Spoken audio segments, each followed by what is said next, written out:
वैरे भावांनो, आता 1 तारखेला अण्णाभाऊ साठेंची जयंती येते.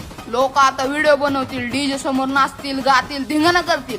पण 1 तारखेनंतर मग काय बंपर परत 1 ऑगस्ट यायची वाट बघतील. अरे हा, कुणालाच अण्णाभाऊंच्या विचारांशी काहीच घेणं देणं नाही असं वाटायला लागलंय. अरे हा ना बंपर, जयंती आल्यावर नुसतं जय जयकार करायचा, व्हिडिओ काढायचे आणि जयंती झाल्यानंतर नुसतं गप्प बसायचं. फक्त एवढंच चाललंय आजकाल. अरे कुणाला त्या जयंतीशी काहीच घेणं देणं नाही. हा, सगळी 1 दिवसापुरती जे अण्णा जे लवची करते. आणि 1 तारखेनंतर अण्णाभाऊ साठे विसरून जा.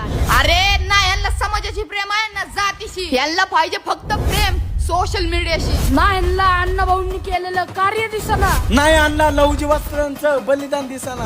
अरे शंभू, ही थोडे तरी जागीरदार झाले ना तर मातीसाठी जातीला पण खायला तयार होतील. हा भावांनो, अण्णा भाऊंनी केलेलं कार्य ते आपण आता 8वीत वाचतोय पण आणि शिकतोय पण. अरे त्यांनी रक्तानी केलेल्या कष्टाची झळ आताच्या पिढीला कळणार नाही. अरे लहुजी वस्तादांनी साऊ आणि ज्योतींना घेऊन केलेली शिकवण्याची धडपड आजच्या या पिढीला कधीच कळणार नाही. म्हणून भावांनो, जातीशी एकनिष्ठ राहू आणि असंच या महापुरुषांना आपण आपल्या मनात अजरामर ठेवू.